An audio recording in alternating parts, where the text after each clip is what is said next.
We're going to close the bar and bring your food to your chairs, please. Thank you. So we'll close the bar and just have the food service off during the time of the talk. Thank you. So thank you very much. I'm Loretta Yarlow, Director of the University Museum of Contemporary Art. Before I introduce our distinguished guests and speakers, I'm going to turn this over to Kongo Park, who is the Korean Consul General in Boston, who has been kind enough to support this exhibition as a co-presenter and has come for this evening's wonderful event. So thank you so much, Consul General.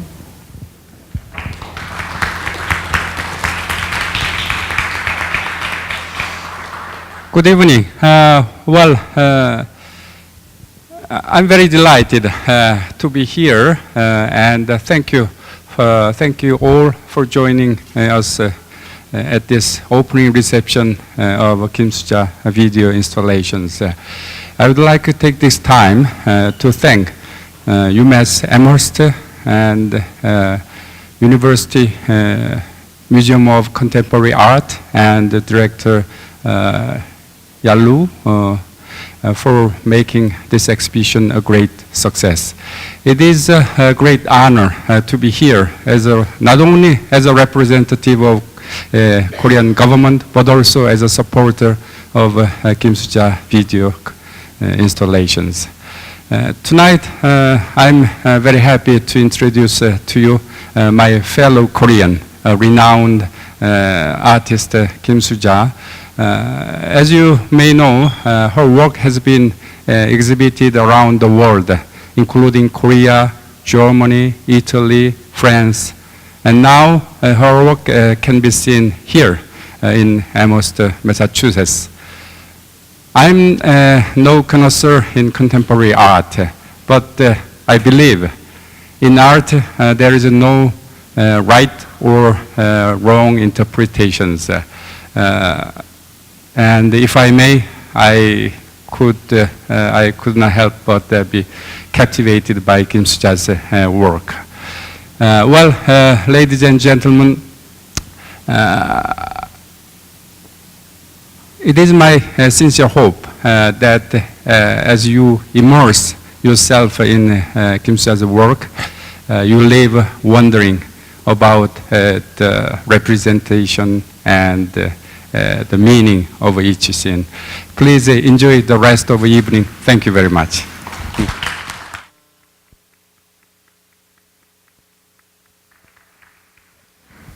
Thank you so much. Well, it's truly a great honor, a great pleasure, a great privilege to have Kimsooja's solo exhibition here at UMass Amherst. I think the themes and issues that resonate in her art continue to grow and become more and more timely as time goes by in our viewing her work. I'm certain that this exhibition will have an amazing ripple effect in terms of our community, conversations, both public and private, that will take place in our community, in classrooms, and here at UMass and at our museum.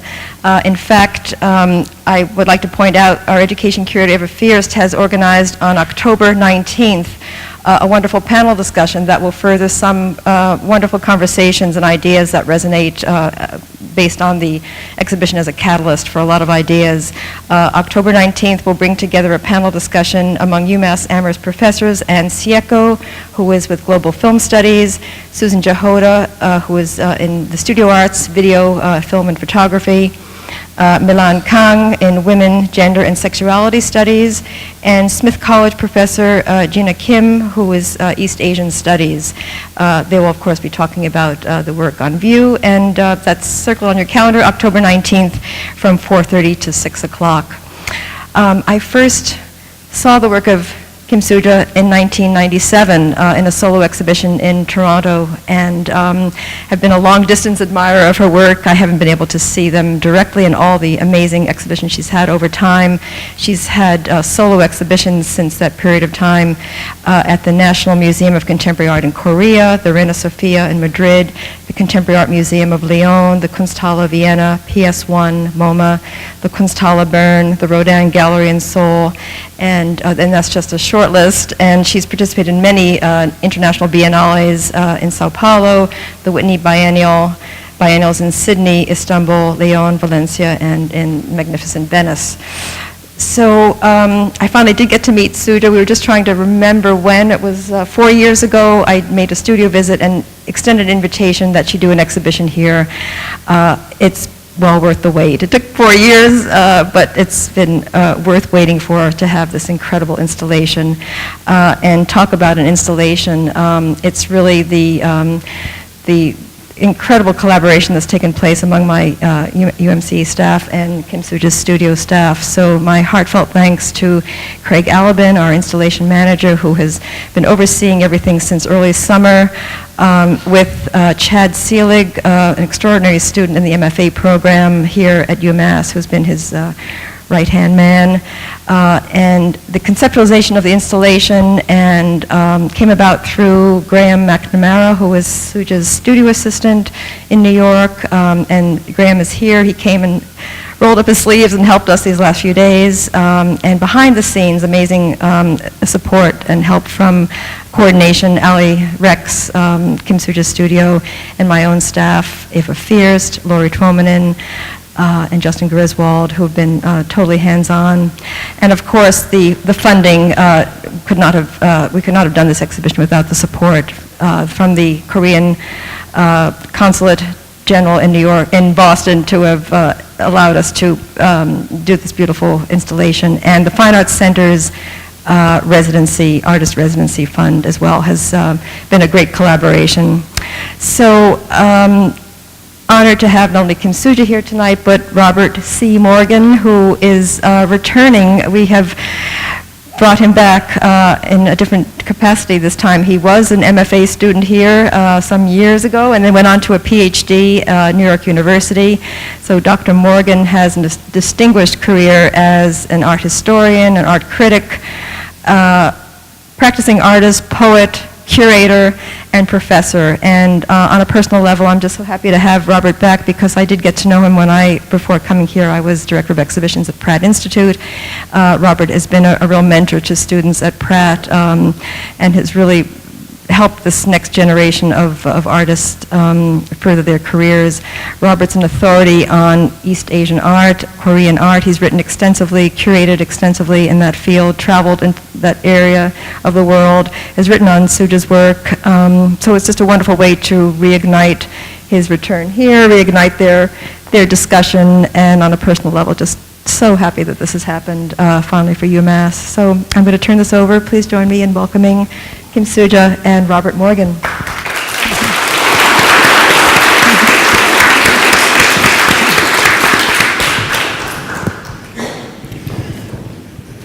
I'm the moderator of the panel, and I want to begin by seconding what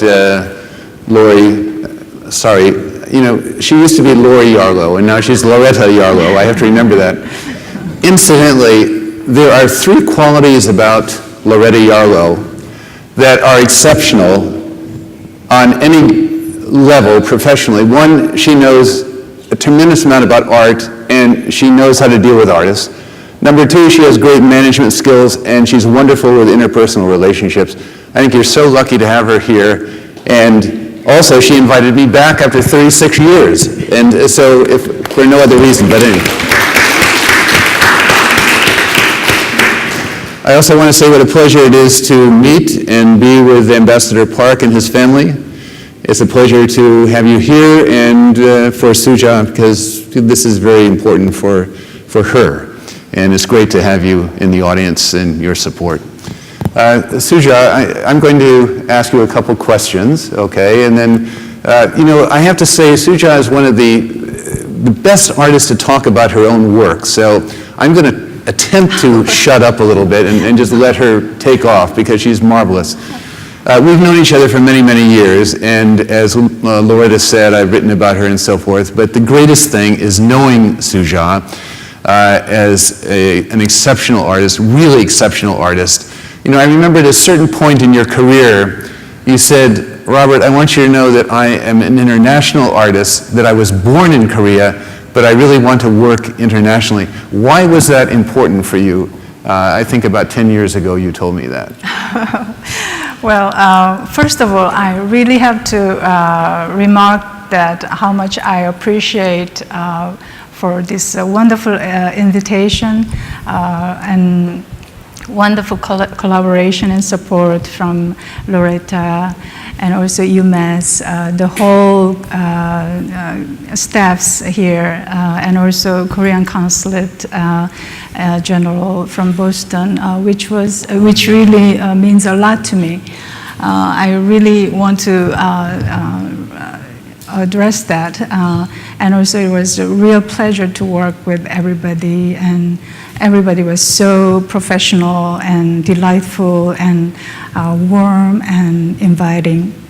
So it's wonderful that you could come back to UMass and ask a real question that we have had 20 years ago. That's right. It's remarkable that you remember that. I forgot it. But I think you are a kind of quintessential international artist, but at the same time, you never lose your Korean identity, and you somehow manage to balance that in a very special way. And I think that this is an important issue today, because I think a lot of people don't understand why it's important to have that balance in their work. Well, in the early 90s, when I first came to US, it was still the earlier period of time that Korean contemporary art was introduced to Western art world. So whenever I show in the international art scene, they will consider me as a Korean artist, but not as international context. They would make exhibitions because of that context, rather than pure artistic, context. But luckily, I've been, in a way, got through that period of time and work as an independent international artist. But at the same time, I've been always dealing with my own identity as a Korean and Korean woman, and and also as a cosmopolitan. That is another reality in my actual life. So now is the time with the development of our society that has been enormous, in a way, recognition by international art scene.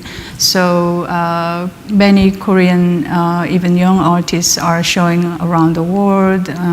So I'm very happy that we are at the moment that Korean art is not only seen as a Korean provincial art, but also on the same level of international, other international art scene. And I must say that you're a great inspiration to that generation of particularly women artists, younger women artists, for what you just said, because they understand that you have this presence that is international, but at the same time they respect the fact that you are Korean. And I completely understand the issue that you're raising in terms of how do you go beyond just fitting into that nationalistic category and moving on to something else. But that was also one reason that I left Korea, and also the difficulty the Korean art society hasn't had enough support for the art. So I actually had to leave my country, and I had to struggle a lot by myself to establish myself in the international art world. So that is especially the reason I really am touched by Korean government support. Right now, it happens in my recent years. Yeah. downstairs there are 4 or 5 video installations. Some of them are singular and some of them involve more than one channel. And I saw, I think, all of these when they were first done, or right around that time. Right. And I've seen them in many different contexts. As a matter of fact, one of them is on the cover of my translated book into Korean, which is called Art into Ideas. And I added a chapter on you because I felt that you were, in a way, a generation that was now borrowing from some of those ideas, but transforming those ideas in relation to what you do. But I'm thinking of the Needle Woman, and I'm thinking of the history that you've told me and that you've told others in terms of the relationship of sewing with your mother and how important that was in terms of a realization as to your Korean identity and your sense of womanhood. Well,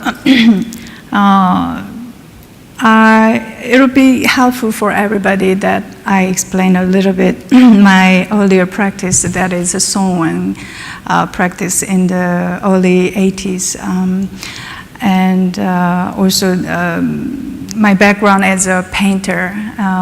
In Korea, we study Western painting or Eastern painting. We divide like the practice like this way. It's also a little bit China. odd. Yeah. China too. Yeah. But I've been learning Western painting, but I've been always questioning on the surface of the canvas as a basic question on painting, and try to have a certain methodology which I could merge myself into the other, the surface.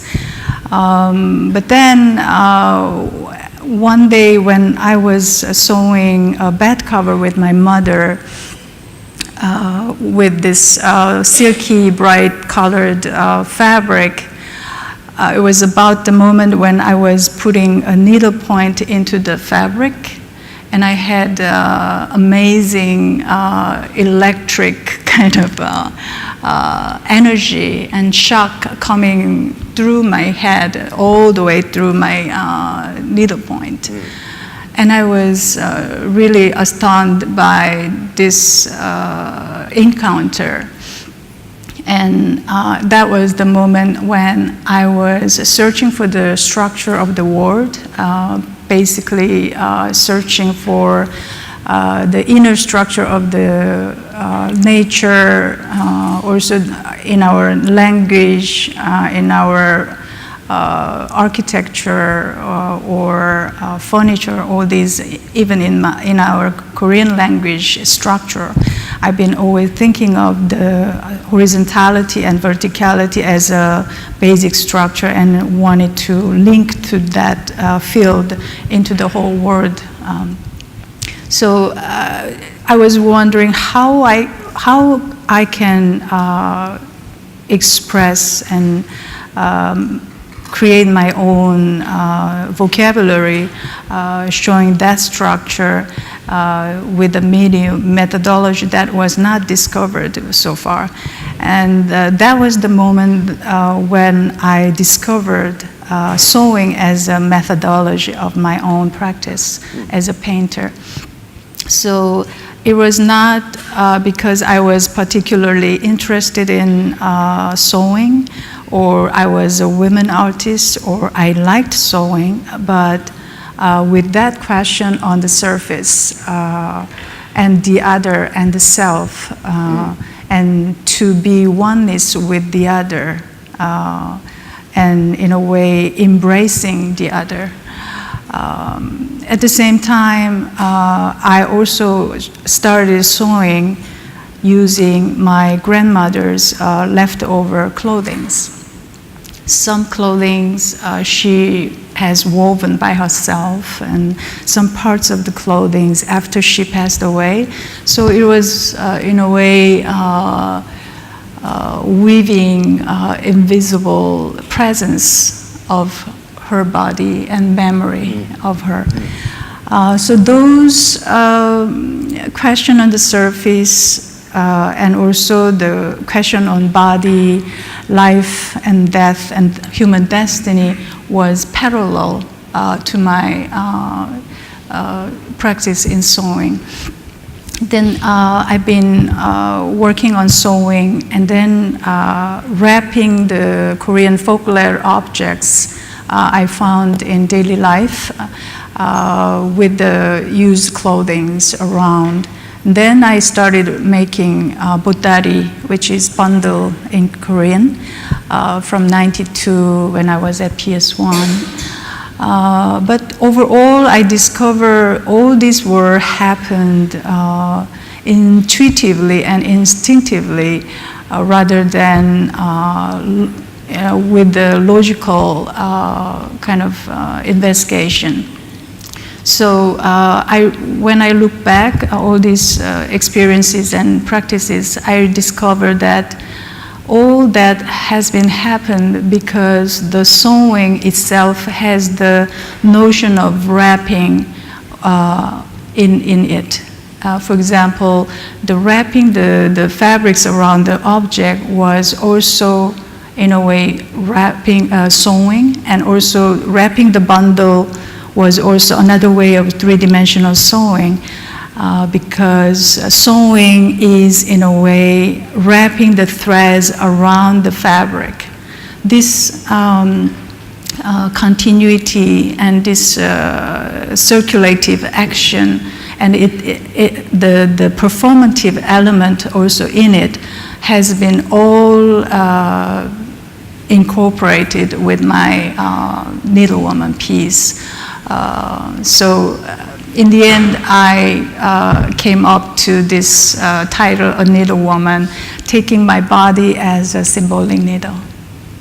Long, but I hope it helps to understand. Well, as an American, I remember my mother sewing, and it seems to me that the needle as a symbol, and perhaps this is something that we share, is something that's very subtle and very strong. And I know that we have spoken at length about Buddhism in terms of your work, and I think that this kind of strength that is so almost disappearing is something that is very commanding at the same time. And so when I stand in that room downstairs and I see your body facing the same direction that I'm facing as I'm looking at these people coming toward me on all four sides from different places in the world, which is quite amazing to see. I'm looking at people from Nigeria as well as from India as well as from New York and Tokyo. It's an extraordinary experience to see that people are people and that there is all this potential for positive strength that is, of course, embodied in the subtlety and the strength of the needle. I would consider needle as a hermaphrodite that has masculinity and femininity in it. Androgyne. Yeah. And I think in a way that's the way it has been developed further without limiting my practice. When I was doing the Needlewoman performance, I was also realizing that needle is a medium also that connects the others and the self, but it always disappears when the job was done. Needle functions only as a medium, but leaves the site when the work was done, and it doesn't show its own identity. Same as a mirror that shows, that reflects all the others except itself. So in my practice also the question of needle and question of mirror was always parallelly existing.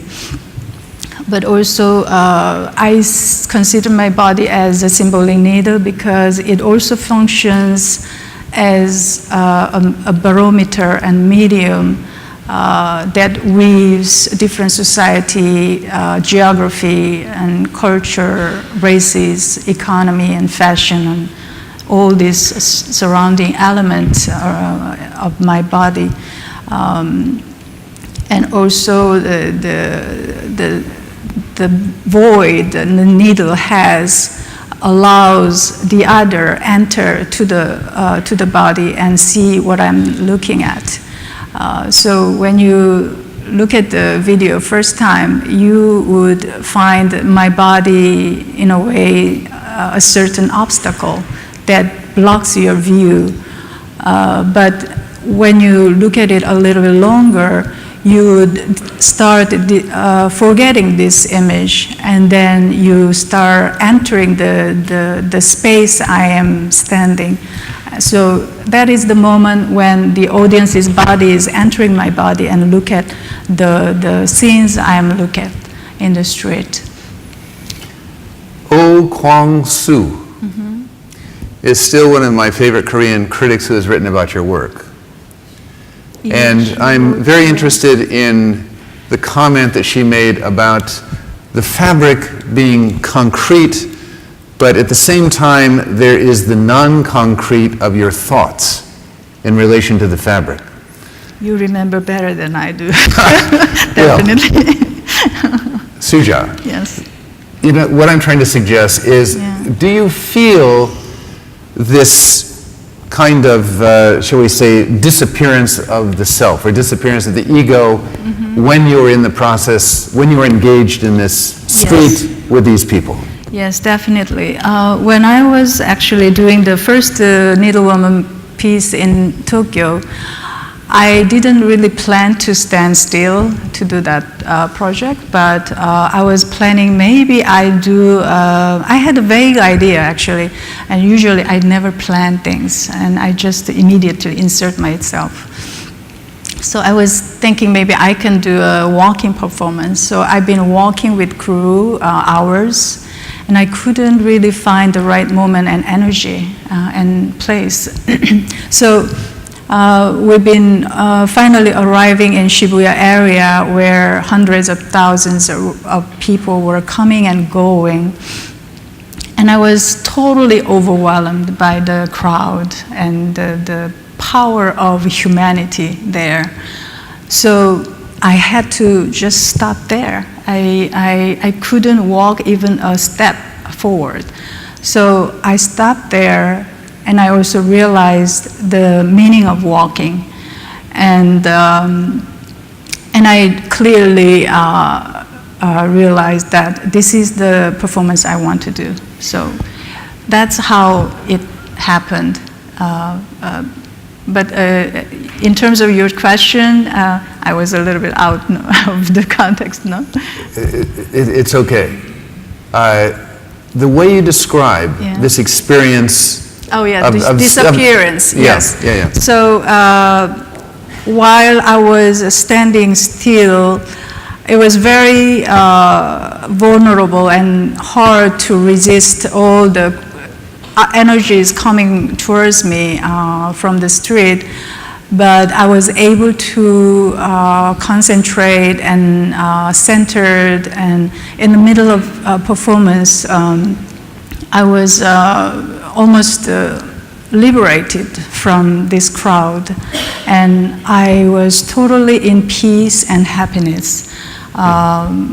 Contrarily,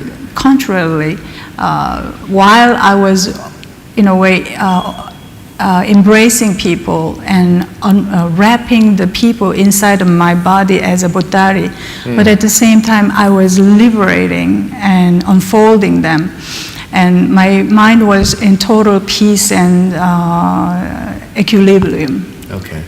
So I think that was the moment that my body is also disappearing, and my body is also erased by this, in a way, waves of people coming from the horizon. So in the end, I see the bright light coming beyond the horizon of the humanity, and I could imagine all the humanities around the world.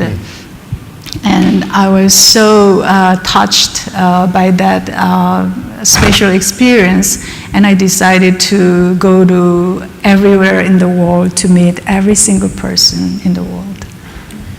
Magnificent. This way you describe,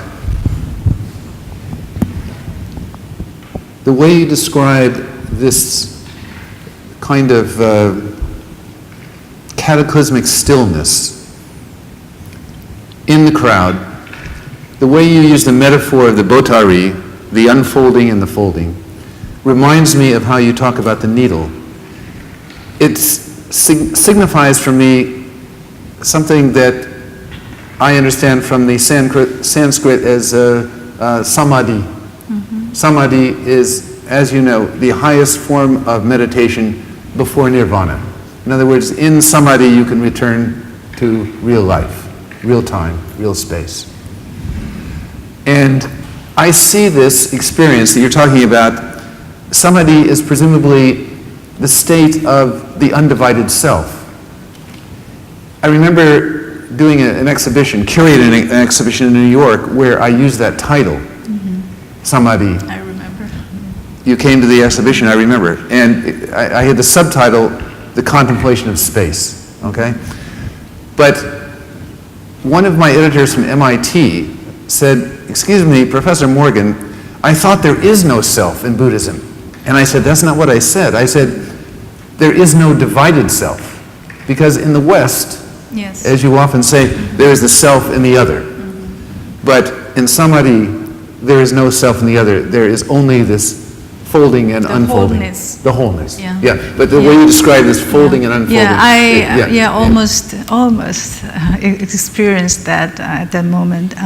I wish it continues, but life also sometimes is not. Yes, exactly. But I try. So what about this wonderful piece, which I believe is the cover I use on my book, of you on the mountain in Japan, Kitakushu. That is such a marvelous work. And sometimes I look at that, I cannot believe it's moving. I have to see the blade or the reed blowing to know that it's a film, because you are so still. Yeah, not because I am still, but the nature was also very still that day. Yes, so actually the only thing that moves was just the passing by clouds a little bit, and also the lights coming in and out, bright and dark. But while in the beginning my body looks very fragile, exposed, a woman's body, but with the time changes and our meditative state of looking at that image, my body seems to be something more neutral matter as part of the nature. So I was in total peace in that during the performance period. But also it's kind of a needle point where my body defines the central point of 4 divisions of the earth and the sky and the nature and the human being. So that crucifix element has been also a very important element in my work from the early sewing pieces. That was very much related to my investigation on the structure of the world. That also it developed into circular form in recent installations. I know in Korea, nature is very important, but in a very special way. It's almost like you are becoming part of the mountain. You are becoming part of nature at that moment. Yes. You were entering That's into also nature. an Asian way of thinking. We, as a human being, as part of the nature, rather than Westerners who is willing to conquer, in a way. Yeah. Yeah. Well, it occurred to me that this emptiness, there's a wunyan, which again is Chinese, derived from Sanskrit.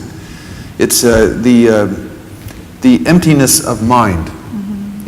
But when the mind is empty, in meditation, as it feels when you're on the mountain of Kitakushu, then the emptiness is nature. Right. That is very important and a very interesting remark. Yeah. Okay. Yeah. Let's I go to remember it, yeah. Lagos, if we can, and the Begging Woman, and I'd like to get your thoughts on that. That was in Lagos, was it? In Yes, Nigeria? yeah, the Beggar Woman. Yes. Yeah. Well, I was actually first very much inspired by a beggar I saw in Mexico City while I was filming Needle Woman. There was a woman that has such a small body and totally folded in the middle of the square and stretching her hands, asking money. It was so touching. I was so touched by her posture. But then I was questioning, what if I do the same performance? What can I get answer, or can I question from that posture, begging posture? So that's why I decided to do a begging performance. But of course, it's different position than hers. But I started in Mexico City, and then in Cairo, and then Lagos. But this was one of those channels. And the first one was in Mexico, which was also very touching. And I've been really crying a lot while filming, because I was stretching my hands, asking as if I was a beggar, but in a way it was. I realized that I was real beggar when a man was standing around, far away, and then I immediately felt that that man would come and give me money. From that moment, I really became a real beggar, and I became so emotional, and I just weeping. I kept weeping all the time. But then he would come and try to find money and give it, a little coins, but in a very careful way, very careful and caring way, with that speed I could feel. So I did also in Cairo, but people in Cairo were much more playful and very kind of aggressive. All men were surrounded around me, and there was a moment when a man put a certain kind of fake money, but then it was taken out. And then there was another very shocking moment when a man put a living chick on my hand. It was moving and warm, living creature, and I was totally shocked. And that was also another bigger question I had from this kind of series of Beggar Woman, because I was opening my palm, considering this as a botari, another bundle, another fabric to wrap and question and inviting. But this man playfully but gave me another bigger question, a life on my question. So this was a beautiful experience. And Poetry. yeah, and then after that I went to Lagos and did this performance. But Lagos people were very warm, very caring, but also a little bit playful. So there were men who leave the paper money in my palm, and then also close my hands so that the money wouldn't blow away. There was also a moment that someone took bigger money and put smaller money in it. I discovered it later. So there was a very interesting moment on this series of Beggar Woman, putting myself in a way, the lowest position, and try to understand the humanity in it, and also question the fundamental question as a human being, and also as a person in need, what could be the person's position. In Buddhism, there's also putting your the other's shoes, putting your feet on the other's shoes. Yeah, I've been experiencing a little bit. So it was very interesting experience for me. As I was looking at that piece this afternoon again, I'm trying to remember when I first saw that, Sooja. I think the first one, maybe? Yes. That was in Mexico. I saw the Mexico. Mexico. There was Mexico, also 3 channels. One of the issues that I think as human beings we're dealing with today in the 21st century is whether we can still grasp the meaning of human dignity. And it seems to me that your experience and your courage in doing this action was in fact testing the limits of what human dignity could be. Mm-hmm. Would you agree? I would agree to it to a certain degree, because I had to also totally be naked in a way, and challenged by the people around me, and they have no idea who am I. But Sooja, did you feel that you were a kind of representative of a human being in that state? Yeah, in a certain sense, yes. Yeah, I mean, earlier you talked about the world, and how you wanted to make contact with the world. And it seems to me that in a way I am staging. It's almost like a teaching. Yeah, in a way I am staging the humanity, borrowing my body to the world. Mm-hmm. So in that sense, I would agree that it's, kind of challenging the humanity itself. But your body is indeed there, and you have this immense talent for this stillness, which is extraordinary in all of the films. Mm-hmm. And this focus and concentration that is also, I think, related very much to your culture, which I have great admiration and respect for. But it seems to me that, one of the things that I've discovered as I travel in East Asia, that an intelligent person is also a sensitive person. And unfortunately in the West, we don't make that correlation. Mm-hmm. And that's interesting.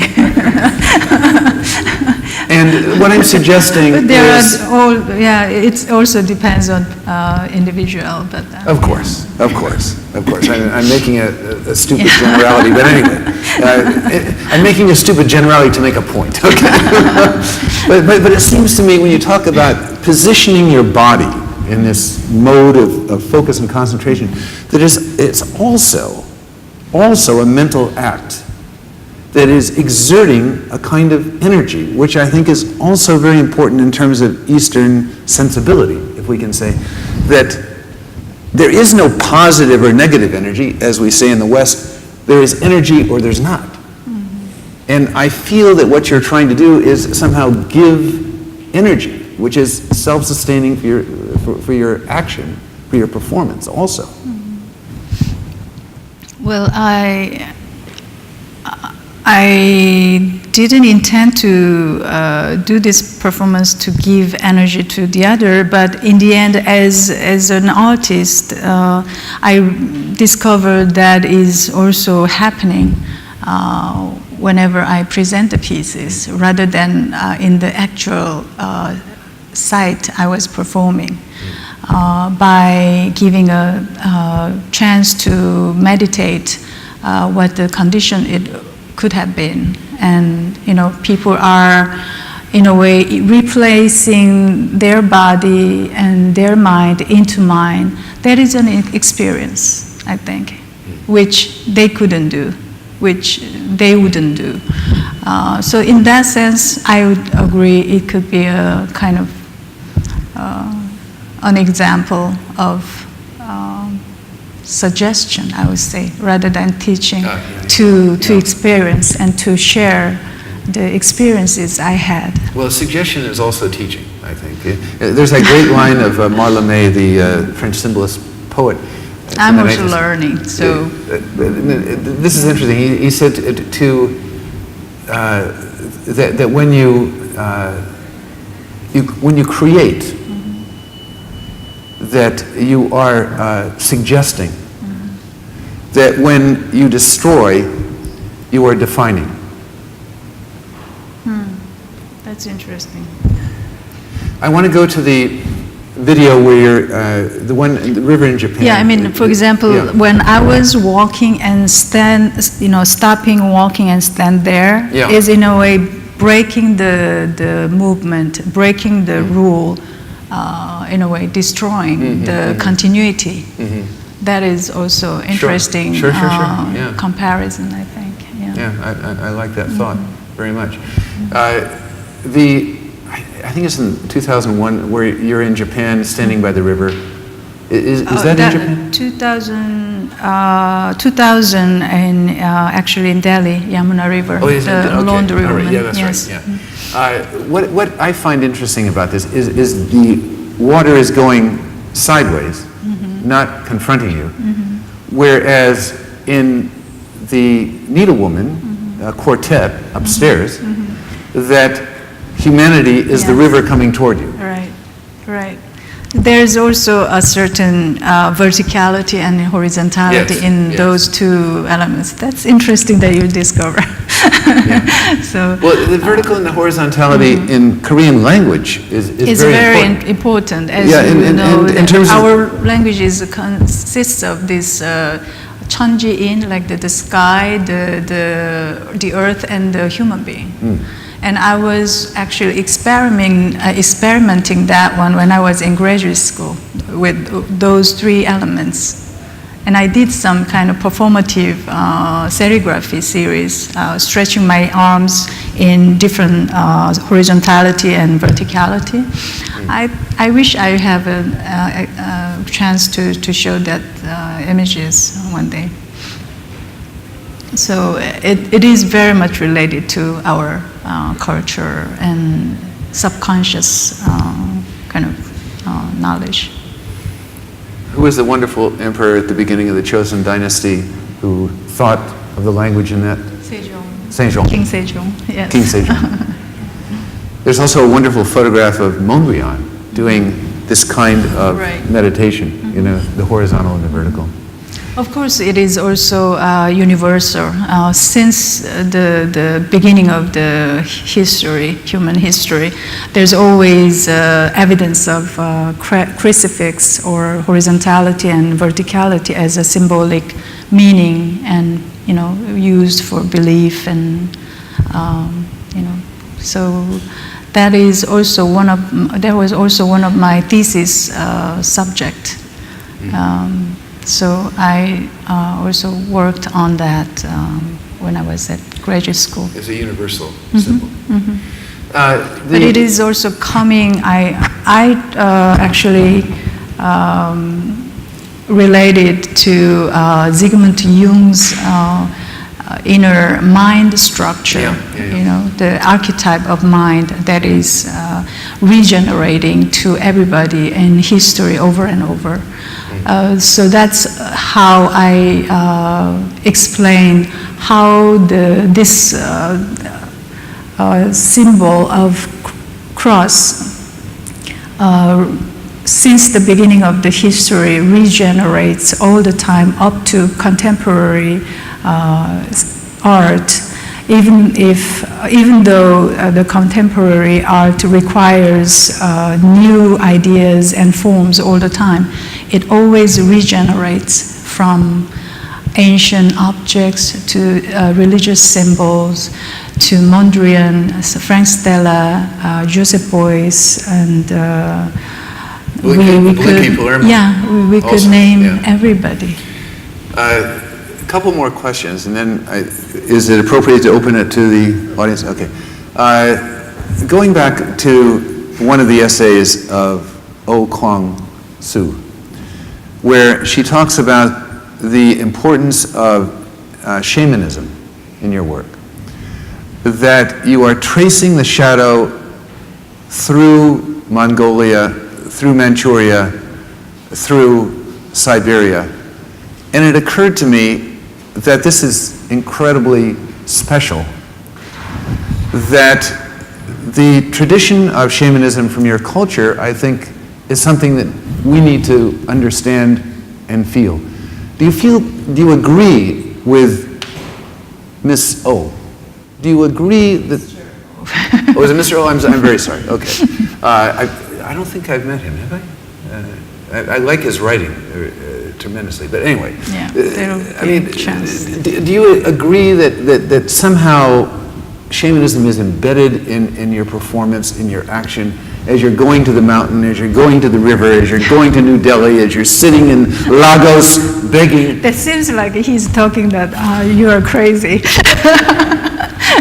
But just a joke. But I have to confess that Koreans have very complicated religious background. Because we are grown up, in a very Confucianist way of living in daily life practice. Well, that's only been the last 3 centuries. Yeah, but anyhow, so I feel that way. But the shamanism begins 3,500 years ago. But then the shamanism based in a way twisted Buddhism in Korean culture has been always there since maybe 5,000 years. Right, I think so. And then my family is originally Catholic. We were not really, how can I say, great believers, or we didn't really practice much except occasional important family events. But I've been also in a Protestant school, the mission school, and also Catholic school as well. And I was once Christian as well. So after since I came to university, I decided to leave all my religious practices, and then I would leave the real life, and then we'll come back with the real question and answer. But I never went back to Christianism. You know, Sooja, I wasn't thinking so much of the religious aspect as the kind of spirit of shamanism. Yeah, I think I will tell you more, but it's more about energy, I would say. Yes. The energy that comes from the earth, that is connected to your body. It's an urge you have to do. It's like almost artistic desire or artistic decision-making moment. You just break the rule, break the continuity, and make something out of the order. I love this idea. Yeah. I love this idea of breaking the continuity you're talking about. Speaking of breaking the continuity, here's my final question, and then we're going to open it up if that's all right with you. Sure. Do you feel up to it? Yes. Yeah? Okay. My final question, we've talked a great deal about feminism in Korea in many of our conversations. And I'm familiar with what's going on to some extent at EY University in terms of the controversies. And I know that you have a very important and strong point of view. Could you share your feeling about being a Korean woman artist?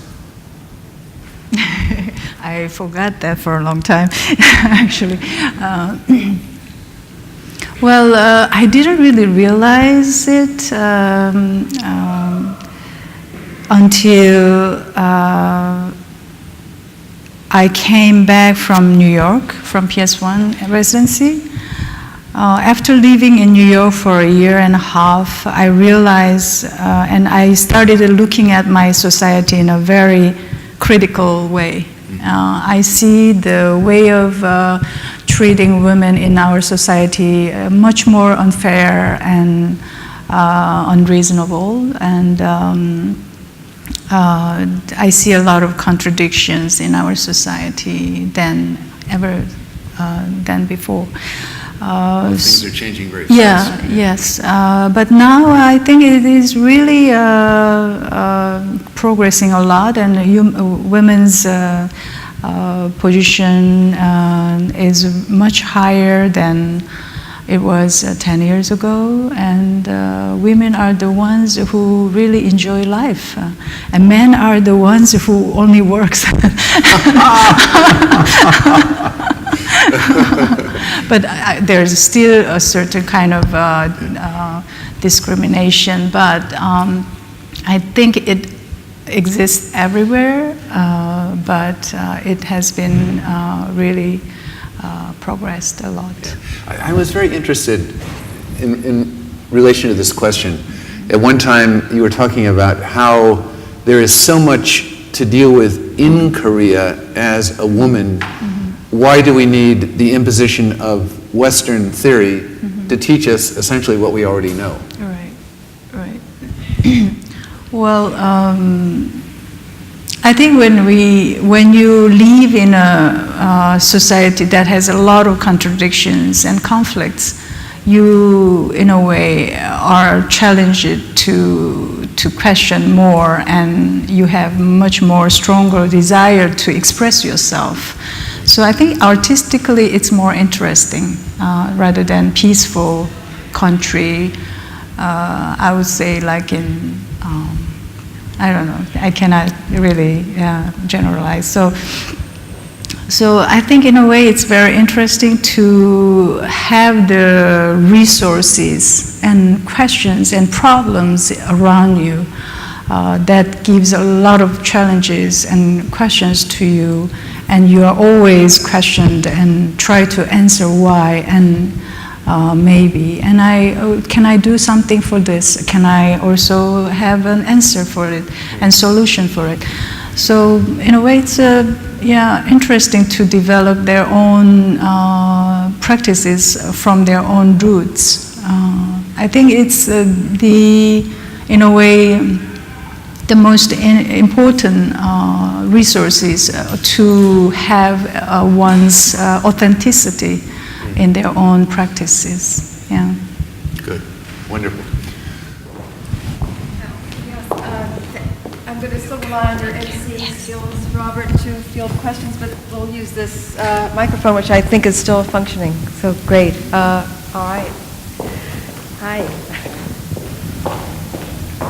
Linda. Thank you for this very beautiful exhibition. Congratulations to the staff and to Loretta and to the artist as well. I very much enjoyed your comments, and I have a question for you about the central image of the needle, because I do see how you insert yourself as a needle in all of the video works here, but I think of the needle as being active, whereas in virtually all of the videos on view here, the activity is outside you. So it sort of reverses the role of the needle as being the element of stasis, whereas everything comes to the needle instead of the needle moving in and out and interacting. Well, I also consider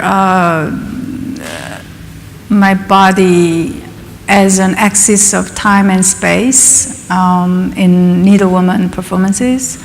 But mostly in the earlier first version in the series I'm showing here, I was thinking more about my body as an axis of space, because I've been also conscious about the geography, different geography, and also the positioning. But the next version I did in 2005 was the cities around the world that has conflicts, rather than focusing on population and cosmopolitans. So in that video, I did reduce the time in slow mode so that my body is in a way continuing the 0 point into eternity. Not just standing still, but to eternity. So as an axis of time, reducing the time of the speed of the video, I could be able to juxtapose the people on the street and their emotion that shows on their faces, and the movement, and very delicate encounter in between my body and the people on the street. And then while creating also the real-time relationship with the audience's body. So there's 3 different time zones existing in that video. So that's why I consider that more as an axis of time.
Surrounded my body. I hope it explains, adds a little bit of explaining. Jehoda. There's another way also to think about the needle. A needle is an instrument to puncture or wound or prick. I'm thinking about Barth's idea of the punctum, of kind of breaking the surface to transform what it is, or understanding of what it is we're looking at. And so as viewers, what we see is the documentation of the performance, and that your body becomes a metaphor, in a sense, for that instrument which pricks and breaks the surface of the ordinary, which is, you know, the street of urban life. And so the needle acts as a kind of a metaphor in that sense of breaking, of making us think about the other, or paying attention to the other in a different way. I think, yeah, it's an interesting comment also. Because of those 2 ambiguous elements in needlework, there can be hurting. They can hurt the other, but at the same time, it can heal the other. So it has always these ambiguous functions in it. So that's why I'm more fascinated to that instrument. And then when I was standing, many people asked me where you were looking at, or did you have any eye contact with other people and so on. But I didn't, and I've been always trying to focus on the perspective point, far away, just one point. That is another needle point of my gaze. So there was a certain kind of structure created through this position, through my gaze all the way to the horizontality and also verticality in my practice. Thank you. Eva. You have a piece in the exhibition that people may not have found because it's in what we call the North Gallery. Those are two channels of the same scene. It's simultaneously shown. The difference is the soundtrack and the fact that you're not in those videos. One has a sound that is inherent in the scene. The other one is a sound of a Gregorian chant, if I understand it correctly. Tibetan monks. Yes. Can you please talk about this work, because it is quite different, and the sound is profoundly different in the experience of the piece. This piece is called the Sewing into Walking, İstiklal Caddesi in Istanbul. It's one of the most busiest street in Istanbul city, where I position the camera and camera lens as my eyes. And I realized later, after I did the Needle Woman piece, 1 year later than that piece, that the camera functioned as my body, and my body functioned as a camera and camera lens. So that is very important piece for me as an important point just right before Needle Woman has happened. It was 1998. Yes, while I was in Istanbul Biennale. So I was just grasping and in a way enveloping the street, the people coming and going. I was very struck by this movement coming and going endlessly, and I see the destiny of humanity in it. So I wanted to wrap the scene, but there's one important element that I started video work. It was not because I was interested in image making, but I was thinking the camera lens and the video screen as a butari, as a bundle that wraps immateriality of reality of the world. So while I was wrapping the presence of human body with the human, the used clothing, with the actual materiality of the bed covers, I was also wrapping the humanity and the nature with the immateriality of video making. So that was kind of two, elements I've been also parallelly practicing, dealing with materiality and immateriality. So that piece is actually originated by this idea of wrapping the scene. So, and also I put street sound, one channel that shows the reality, but also put the Tibetan monk chant to, in a way, to commemorate the humanity and human destiny, contemplated it. But at the same time, I feel I have the similar kind of vibration in my mind. That's why I like to put the Tibetan monk chant that has very similar vibration of how I view when I view the people, how I feel when I see the people on the street. So it's interesting juxtaposition. you can go to reality and virtuality. I think maybe we'll take one more question. It's 7:15. I want to allow people time to go back to the exhibition and to have, I don't want to cut it too short, but can we, thank you. In your work and in Beggar Woman, you have the knowledge of why you're there, and what the knowledge of your action and or stillness and why you're sitting there. But people around you and the viewers don't have that knowledge. You're very anonymous to them, and I wonder if that gives you a sense of strength or power, or how does that play in your work? Or The knowledge of your existence there. You know why you're there, but people don't know. So I wonder if that. well, I think So the fact that they don't know, you mean that's what you mean by knowledge? The fact that the people don't know? Yeah, the fact that people don't know why she's there and who she is, but she knows why she's there. Yeah. And if that. So she has the knowledge and they don't. Yeah. And so. And she has that knowledge, but they don't. And so what are you asking? I'm asking if that gives her, if that gives you a sense of power, or I don't know if it gives you anything, if it plays part in your performance, having that power. I think it's